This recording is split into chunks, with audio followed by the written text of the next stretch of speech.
2007 CES-sponsored Rally of the Tests started on a brisk November evening from Scarborough, where the cars were flagged away for the prologue section by the Mayoress, before heading straight onto the first regularity at Oliver's Mount Racing Circuit. Bert Dulk, a regular competitor on the Dutch classic rally scene, was driving the number 1 car, having won the 2006 rally in his Alfa. The venue at Oliver's Mount is British mainland's only natural road circuit, and proved a perfect starting point for those wishing to let off a little steam. Also in an Alfa were the usual pairing of Jane Wignall and Peter Rushforth, one of several crews to have competed in all the previous runnings of the rally. Jane and Peter haven't had much luck mechanically during their last few outings, which might explain the slightly nervous look from Peter here. So as the Irish crew of Tom Callan and Alan Dorman lead the starting gantry, previous winners Frank Fennell and Kevin Savage start to head out into the first trial of the event. The crews would complete 2 laps of the circuit, and here comes Bert Dulk to start his second.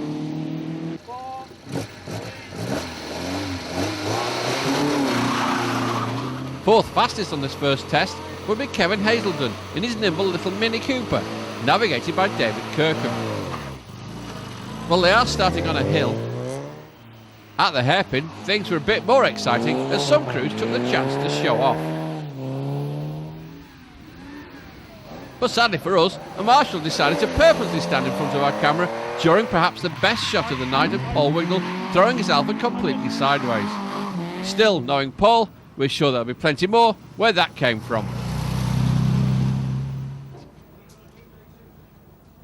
The cars then moved on to the Marine Drive test, where some impressive performances were on display for the locals and tourists who turned out to watch, as well as the competitors who took the chance to have a quick spy on their rivals' best efforts.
Koch Hudeberg and Benny Rutgerink didn't achieve much on the regularity, the crew taking a wrong turn.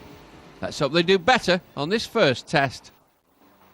One of the youngest competitors on the event was Katrina Rings, navigating in one of the oldest cars, Bill Ainscoe's Alvis. We caught up with Katrina to find out how things were going for them. Oh, it was very good fun. It was a little bit more difficult than I had planned. We nearly went the wrong way, but we didn't quite, I don't think. It took me a while to work out. I had trouble turning the pages of my route book, so that was the biggest challenge, I think. But we were very, very late, actually. I think we were about a minute late, maybe 2 minutes late. I sort of lost count. Let's take a look at the route for this 7th rally of the tests, and the first to be an official round of the FAA World Regularity Championship. The crews have already started in Scarborough and would then set off gradually west through the Yorkshire Wolds and Dales and then north to Penrith on the edge of the Lake District. The second full day of the rally would see the crews head into Scotland with a tough evening section to follow. Day 3 of the rally would finish in Blackpool after a total of over 30 tests and 10 regularities. The weather was still surprisingly calm and dry for a November outing the next morning as the cars headed out to the Sledmere Estate just south of Scarborough for the morning's first adventures. Tony Mason was lending his services at the time control, and as well as Tony, there were many other artefacts for the crews to marvel at. We spoke to Benny Rutgerink about his misdemeanours the night before.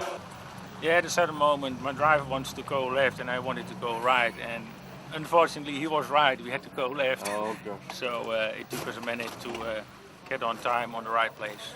And that was on the first regularity. And it was the very first regularity, So 5 minutes after the start of the event.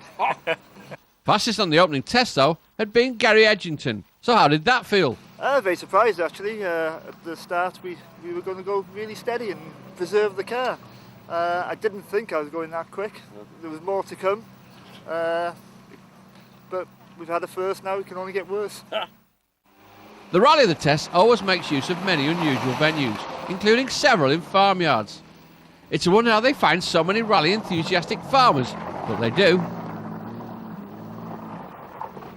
These tests are always designed to make the driver and the co-driver and the second co-driver, as applicable here for Green, Hamer and Sly, and not to mention the car, work as hard as possible, with tight cone sections in quick succession and hidden obstacles that are easy to miss if your navigator takes his eye off the ball for even a second.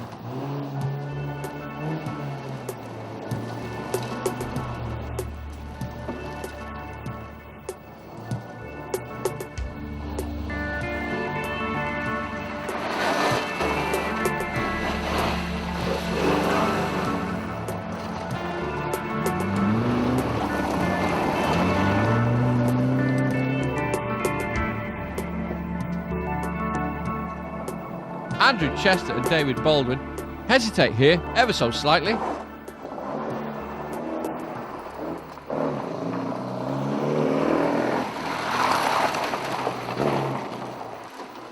But there's no such time wasted for Kenny and Jay McEwen. Then again,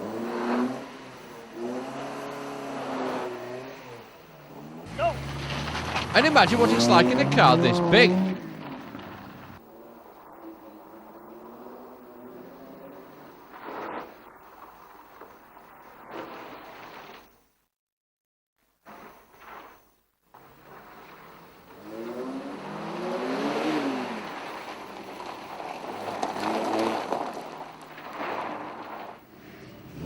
All one this long.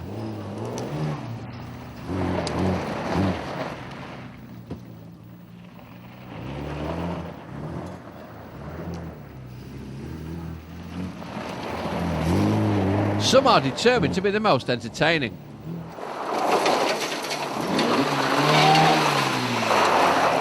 Or should that be terrifying? You ever been taken out a camera on before? Yes. Yes.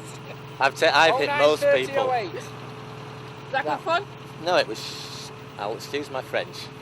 I did appallingly around there. Ah, looked pretty good from here. No, that's why it was slow. Thank you. It always looks good when it's rubbish.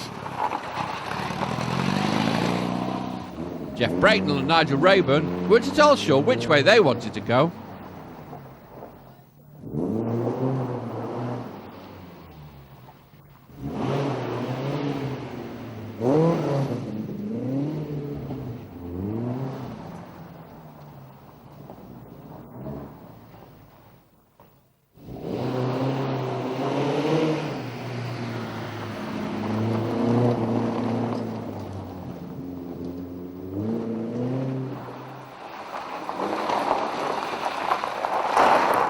Whereas Harvey and Jan de Cross had only one way in mind. 3507.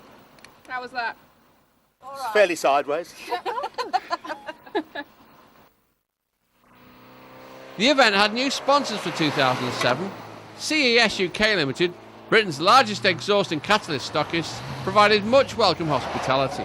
And what's more, they plan to continue their support in future years.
Don't lose your hat.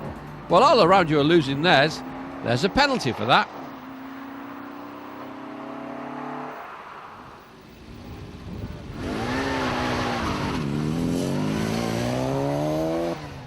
More fun beckoned at the karting circuit just outside Wetherby. Here the crew's got the chance to really get a bit of speed up, with 2 laps around the fast track to keep them awake.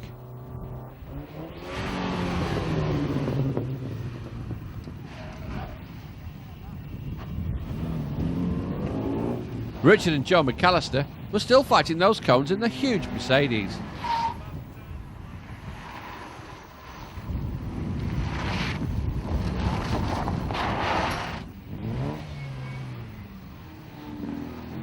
Nicholas Pryor only just made the stopper stride line at the finish.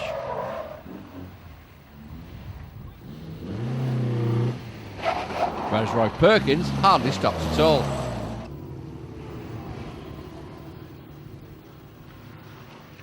And Jocelyn Williams and Janet Lloyd-Jones stopped in the wrong place altogether.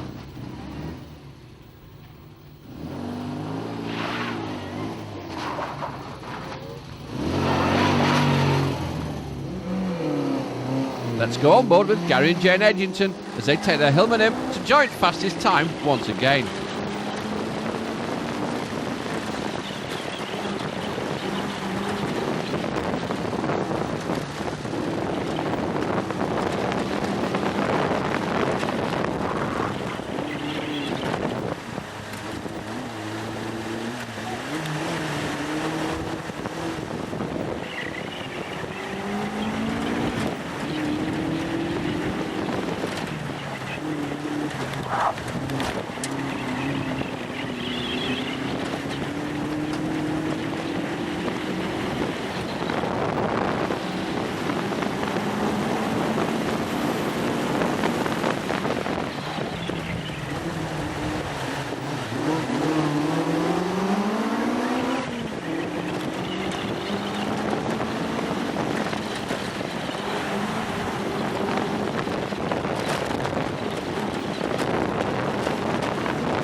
Join us after the break as the 2007 CES Rally of the Tests continues.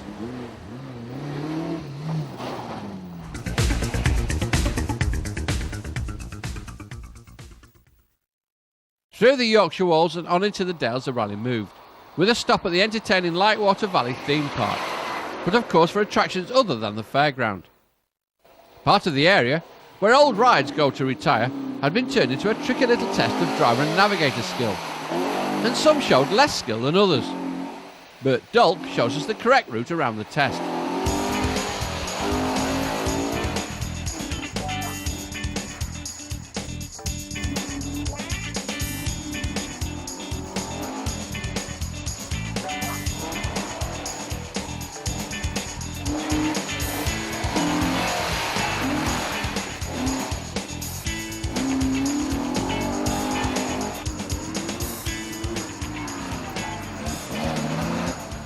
George Mullins and Des Wood even warrant a round of applause.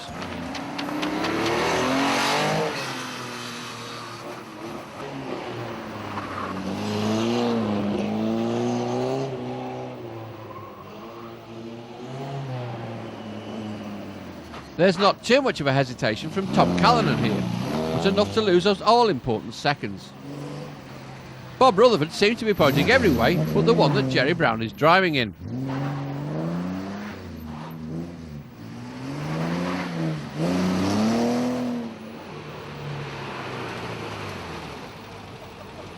And it's not much better for Neil Wilson and Willie Cave.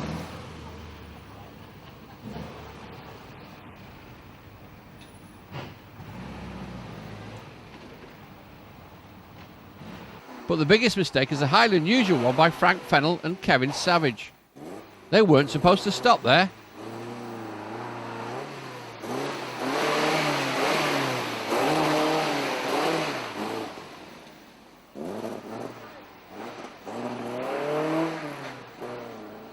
Well, it was the biggest mistake until Paul Wignall and Mark Appleton came along.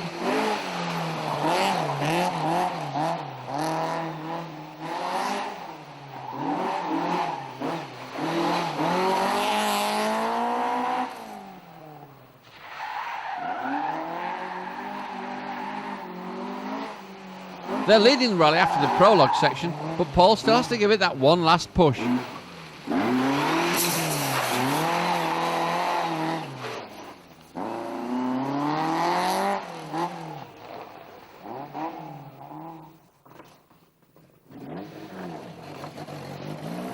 And of course, we were waiting at the end of the test for them.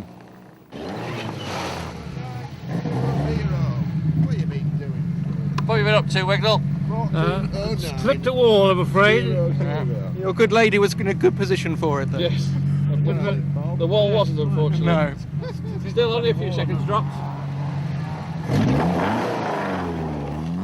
And what about that rare lapse of concentration from Kevin Savage? Mark Jansen consults him after the test, but if I were Mark, I wouldn't bother. We had a misunderstanding. I thought we were anti-clockwise round the merry-go-round, and it should have been clockwise, so we just wasted a couple of seconds, but never mind. More stately homes beckoned the crews, and most took the chance to get to grips with the remaining route or to fettle the car. Having a great event so far, with several fastest times under their belt, were Gary and Jane Edgington, but it looked like they might be having problems. Well, I've lost quite a bit of oil pressure. Oh. And we don't have a light working. So the oil pressure gauges, we've dropped about 15 pounds of oil pressure from what we had this morning. So going into tonight, I've got a nice bright light that comes on if it goes out, and I'll be a lot happier. So the rally set out across the Pennines on its way to the first real evening tests, which included a navigational section around the Warcock military ranges. These evening loops are designed to sort the grain from the chaff. The navigator really has to keep his eye on the maps. The slightest lapse of concentration could see you in the absolute middle of nowhere, without a clue where you actually are. The driver, for his part, has to drive on the limit without throwing the car off into a ditch trying to get to the next control on time. And having been up and rallying since more or less the crack of dawn, you both have to stay awake.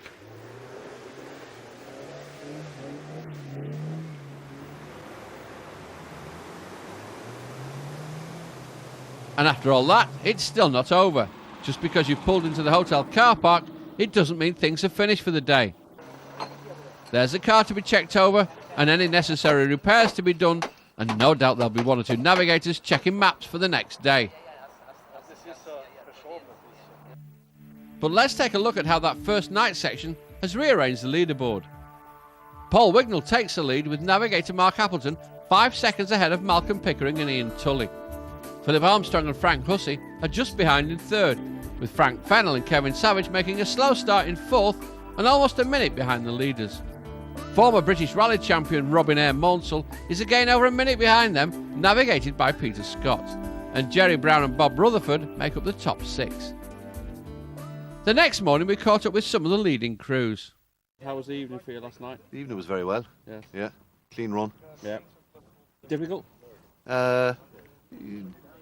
No, as long as you were awake and stayed on song, Yes. and just maintained your concentration, Yeah. and just follow the tulip, it was okay. Now this is a real old classic car, as it were, compared to some of the more modern sports cars. Oh, it is, yeah. This is 1962. Yeah. So Yeah. how does it compete on the tests? Excellent. Yeah. Yeah, very quick. Really? It's a very light car, and we've stiffened the front. You can put 2 shock absorbers on either side of the can front. Yeah. You lose some of the turning circle, but I mean, you should turn in much better. Yeah. So third overnight, you're going to stay there or move up again with 11 seconds to go in the day? Well, we were second yesterday, so we're heading the moving wrong backwards, direction. So oh, hopefully yeah. we can reverse that today and go the other way. But the man they had to beat wasn't planning on giving up the position too easily. Yeah, we're second at the moment Good overall, stuff. and we how many cleaned last seconds night. behind the lead then? 5. So it's all to play for, and With a long way to go. a long way to go, yeah. Despite lying 7th after the prologue section, Nigel and David Redwood hadn't had quite as good an evening. We did, unfortunately. We got lost in the camp, so dropped a lot of time in the camp. The Yeah. camp's as difficult as it gets, isn't it, really? Yeah, it was good though. I mean, it was just one checkpoint we spent about 10 minutes trying to find, which kind of ruins the day. But Yeah. up until that point, it was great. Really doing well. You've been out in this car quite a few years now, though, haven't you? Yeah, yeah. How many times in this? On this rally, it's done all but one of them. Really? Yeah. So you know your way around now? Yeah. Apart from Walcott. Apart from Walcott, yeah. Tell me why you keep doing it after so many years. British champion in the 70s? Do you know, I wish I knew. Right. And as for my wife, now she really wants to know. So I just don't know. But it's got to stop. Well, as long as he doesn't stop, quite like Jane Wignall, who, although now 7th overall, might be out of the rally altogether if Peter Banham can't fix her Alpha. What's the problem with this one? The back axle's falling off. Oh, that's not what you Push the want. body which way? It was as though we'd got a puncture or the wheel was going to fall Right. off, but I tightened the wheel nuts this morning, so I knew it wasn't that. So I thought that was it. I thought we were out, but Peter seems to think he can fix it. Peter can fix anything. Pardon? Peter can fix anything. Yes. It's got 4 wheels on it still, so he can certainly get it going. Yeah, but I mean, the body was just, the rear body was just doing this all the time. With only 2 service crews to a rally of over 100 cars, Peter Banham never has a minute to rest. So many competitors end up helping out as well. Kevin Savage proves handy with a wheel gum. The first test of the day took place at Carlisle Airport, and much to our surprise, Jane Wignall turned up on time, and with all her usual flair disguising the fact that only half an hour or so earlier, she'd almost been out of the rally.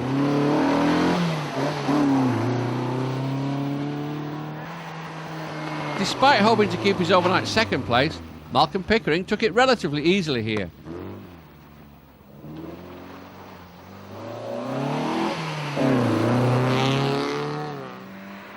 Going well so far in 10th were Frank Lenihan and Kath Woodman.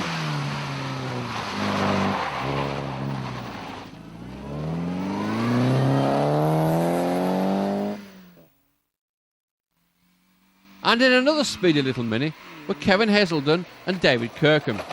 But because of the restrictions on age, all cars have to have been in manufacture before 1963, the crew don't qualify for the overall awards, but they're still making the most of it and proving to be very entertaining. In this test, one crew member has to stay belted up in the car with their hands on the dashboard, whilst the other has to get out and wait for the marshal's instructions before running back to the car, putting on their seatbelt, and then when the marshal gives word, driving off.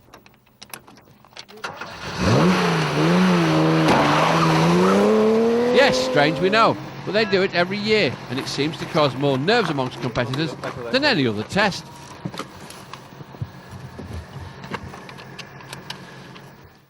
Join us after the break as the 2007 CES Rally the Tests moves into Scotland.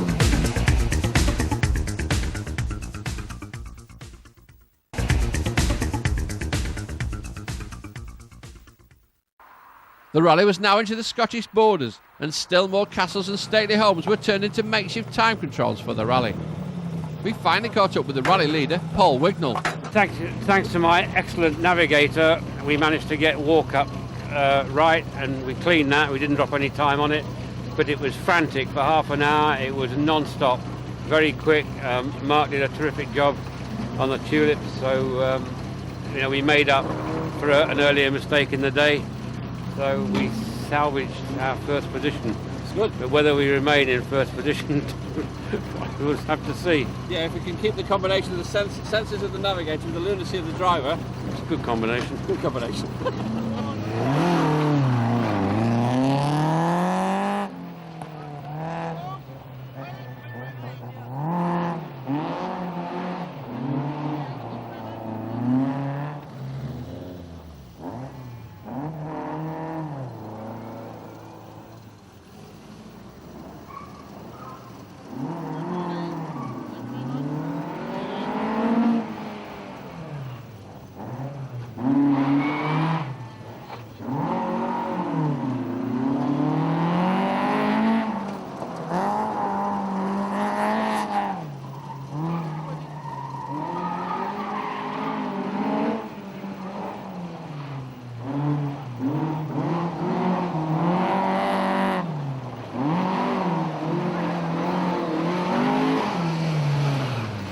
That's the way to do it.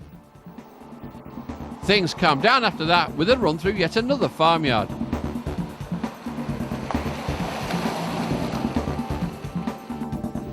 Although some could resist a chance to get up a bit of speed.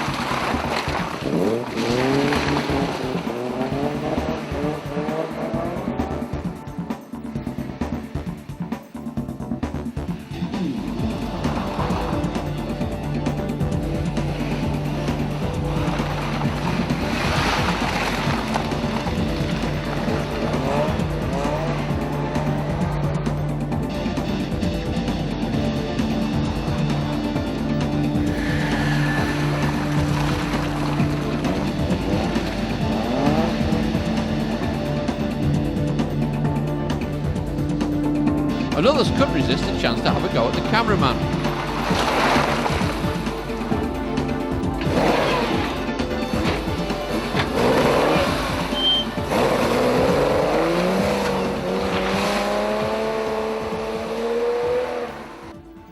It's not just the tests themselves that provide obstacles. When half the rally is completed on farmyards, some hold-ups are inevitable. Other hold-ups are of your own doing if you're not sure of the correct route. And some are just totally unnecessary.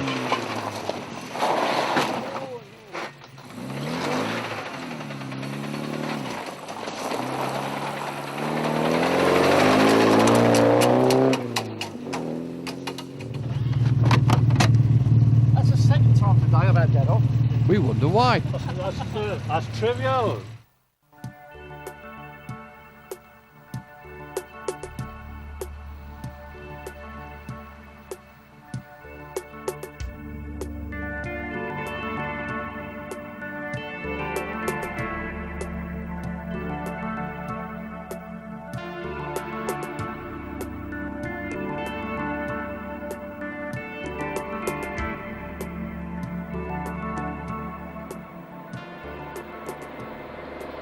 At the next test we find that Kevin Savage has taken over the driving as well as the navigating. Bit of downhill, he could nearly do it himself. He did it himself with one hand.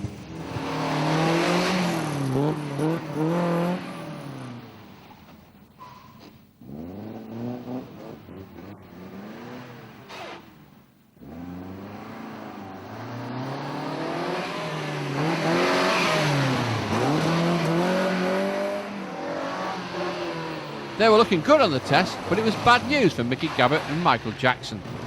You say you're having a few problems? We are. Suspension's nearly collapsed, the front suspension. You get to the end of the day all right? I don't think we'll do tonight, but through that forest there we were just going clatter, clatter, clatter the whole time. I don't know what's wrong, we'll find out later.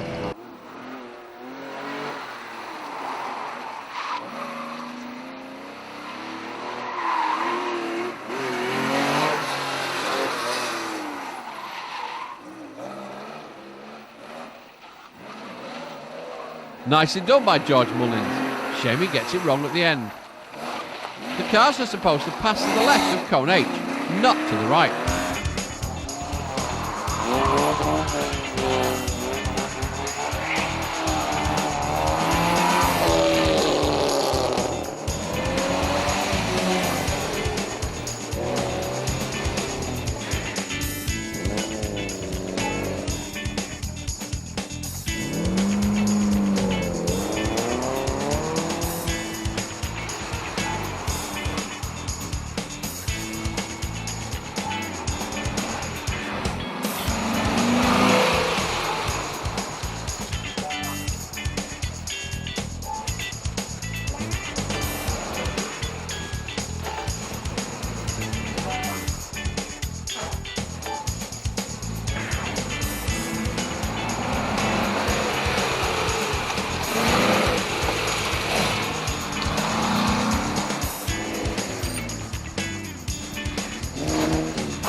at the end of a long night, competitors can always be found crowded around the notice board, checking their positions. So why don't we have a look at who's at the top? Paul Wignall still has a healthy lead, with Malcolm Pickering having dropped out of the top 10 altogether.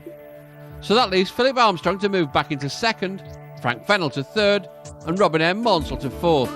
Storming up the leaderboard from 10th to 6th is Frank Lenihan, having had an excellent run. Making up the top 6 is the first of the Dutch competitors, Jan Ebers. And on the final morning of the rally, most of the crews didn't want to speak to us much. Would you mind telling me about your adventures in the forest yesterday evening? Well, not in the forest. Well, yeah, in the forest. In the forest? Well, in the night section, anyway. It was alright, 10 minutes in a ditch. Yeah, what actually happened then? Can't say if it might incriminate me at a later date. All right. But it was a soft ditch. How did you find doing the test in this little car? Oh, it's brilliant. He's a great auto tester. It seems to be. Yeah, and fantastic. navigation's still going well? It was yesterday. We'll see how today goes. More farmyards summon the crews.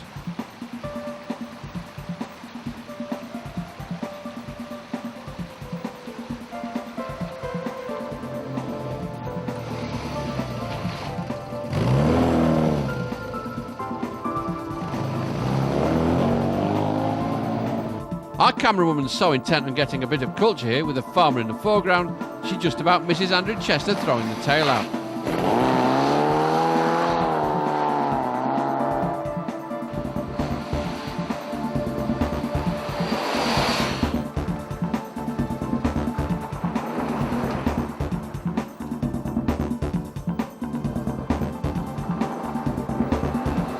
Richard Prosser almost stopped,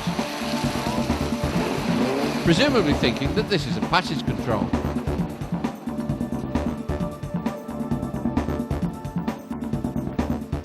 Richard Dresner does stop, whilst Colin Mackenzie decides which way to go. It's better to be sure than to get the test wrong.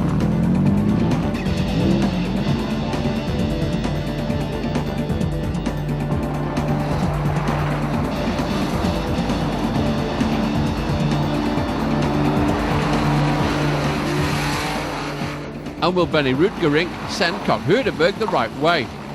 Well, yes, he does, but this time it's Hock who makes a mistake.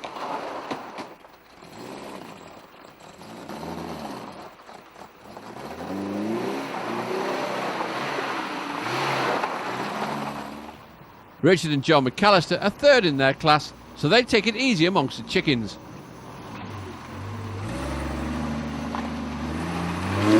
With 2 minutes in hand over fourth place Lisa Lankes, there's no point in making any careless mistakes now.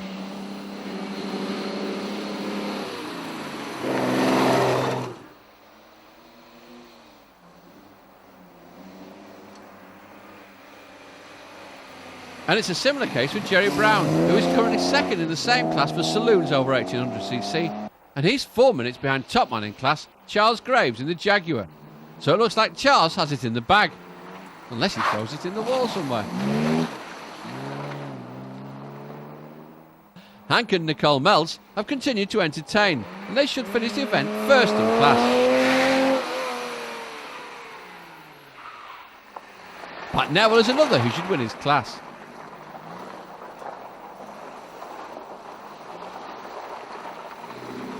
Although Paul Wignall still leads the rally, it doesn't stop the rest of the field having some fun trying to catch him.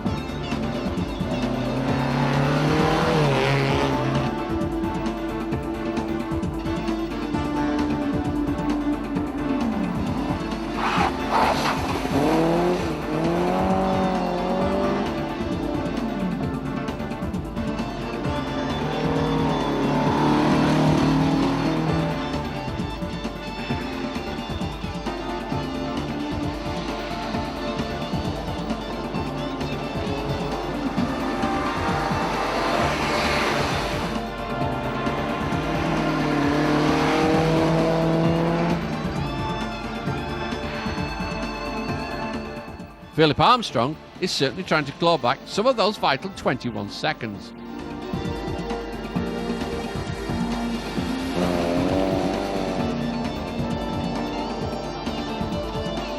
Paul Wignall himself, on the other hand, was in rather reserved mood for a change.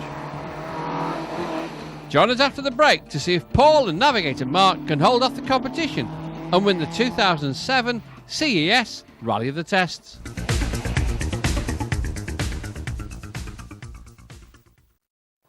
Welcome back for the final part of the 2007 CES Rally of the Tests.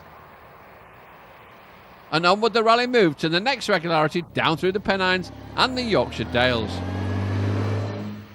From an action point of view, the regularities on an event like this don't provide much of a show, although as you'll see here, the scenery very often makes up for it. But the trick for the competitors is in travelling a certain distance at a certain speed and therefore arriving at hidden and unknown checkpoints at a particular time. That's why they're driving like your grandmother after a few sherries and on her way to Sunday service.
A stop at the Fat Lamb Country Inn provides much needed sustenance and a chance to check over the maps before heading out for the final afternoon's activities and the run to Blackpool.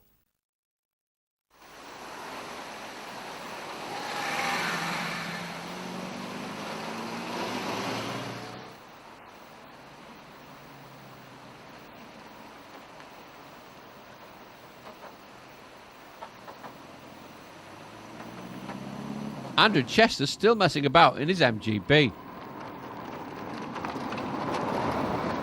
The objective of this test is to coast down the hill with the engine off, stopping exactly within the box at the bottom. Only one stop can the driver start the engine, and no, he doesn't drive off yet. He must then reverse behind the line he has just crossed, and then forward to complete the rest of the test. Yes, we know it sounds crazy, but they do it every year, and yet again it seems to be one of those that strikes fear into the heart of the competitors. You see, it's quite easy to do what Jonathan Hancock does. In his eagerness to get the test over and done with, he muddles it all up.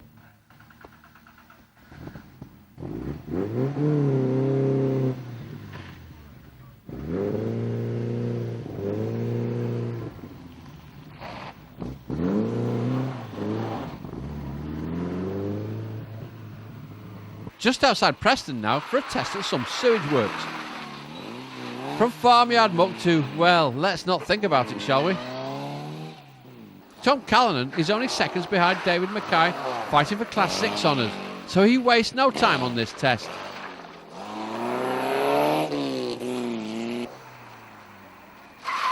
John Bateson nearly lets it slip.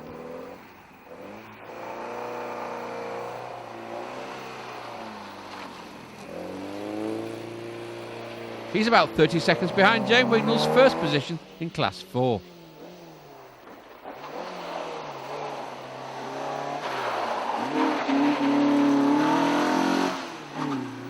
Frank Lenehan and Kath Woodman don't have too much to worry about. With 10 minutes over the next crew in their class, this should be easy. And can Frank Fennell improve his third overall?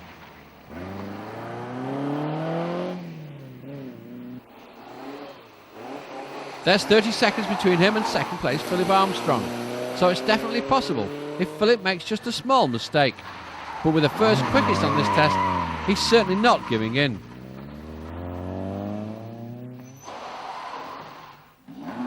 A slight error from Paul Wignall shouldn't cause him to drop any time, but are the nerves getting the better of the crew?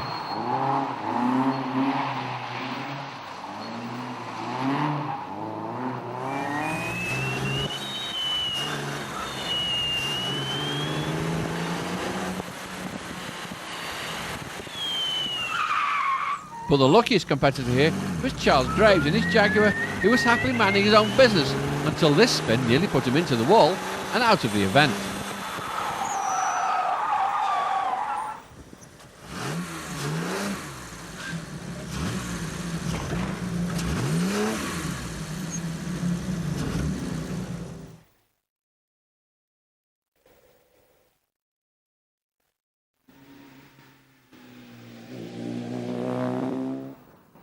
At last the rally arrives in Blackpool, but there are still 2 tests to go.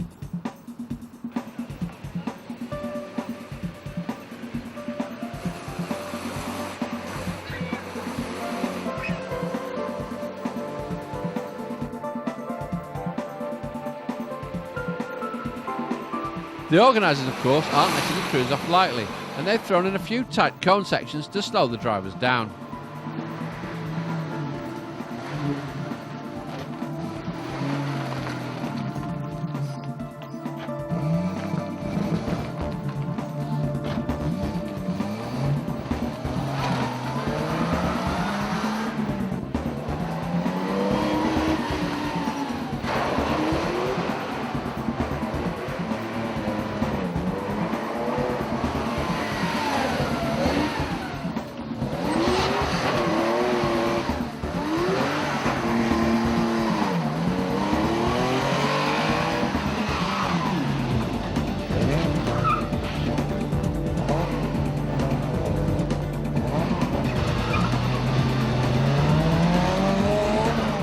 The final top 6 starts with Jan Evers and Lester van der Zaam.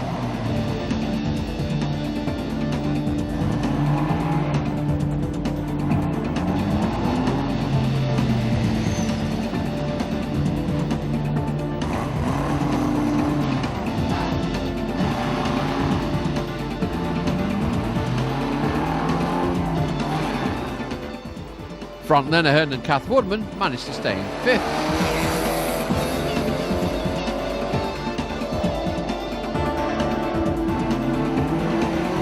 Robert M. Maunsell and Peter Scott maintained 4th overall.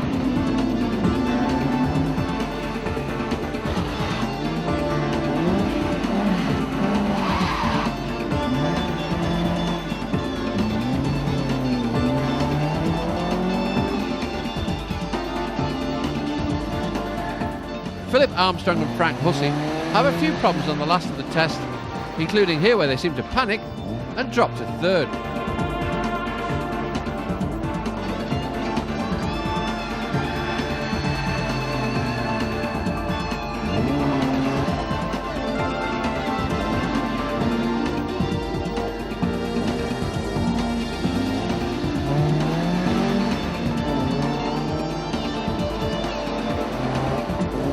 Which leaves Frank Fennell and Kevin Savage to take 2nd.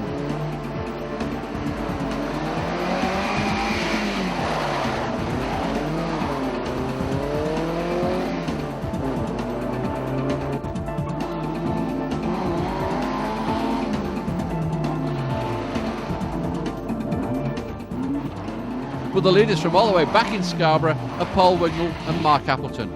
Although Paul's a bit eager to get to the finish on the last test, and very nearly goes the wrong way.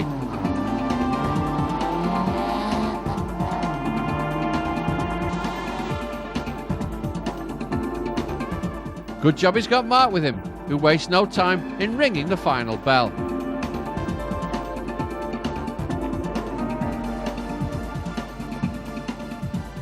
So let's get a final word from Paul. How does it feel to win such a tough event? David, it's great. I've really wanted to win this rally for a long time. I think it's the best historic rally there is, and to win it is just the highlight of whatever I've done. And the thing is, you didn't change your driving style, exuberant from start to finish. I didn't have any option with the people in my class. How about your navigator on this event? Well, this was the key, I think. The walk-up ranges were very difficult, and Mark is absolutely superb. He's cool, calm and collected. Never hasn't made a mistake the whole way around the rally. And how does he keep you under control? I don't know how he does it. I think I'm so respectful of the job that he does that I think to myself, like, I shouldn't really ruin his performance by me screwing up. Yeah. He says it was mistake-free. He's not telling the truth. Well, it can't be far from it. I mean, you can't have made many mistakes. You've won in this event. No, we had one big event, one big mistake, and a few little ones that we recovered from. But yeah, just one big one that we got penalised for. Other than that, yeah, went okay. And is it difficult to keep him under control? Because he is an exuberant driver, as we saw when he hit the triangle. Like Water Valley. Yeah, I'm just a passenger when it comes to those sorts of things. Oh, here we go.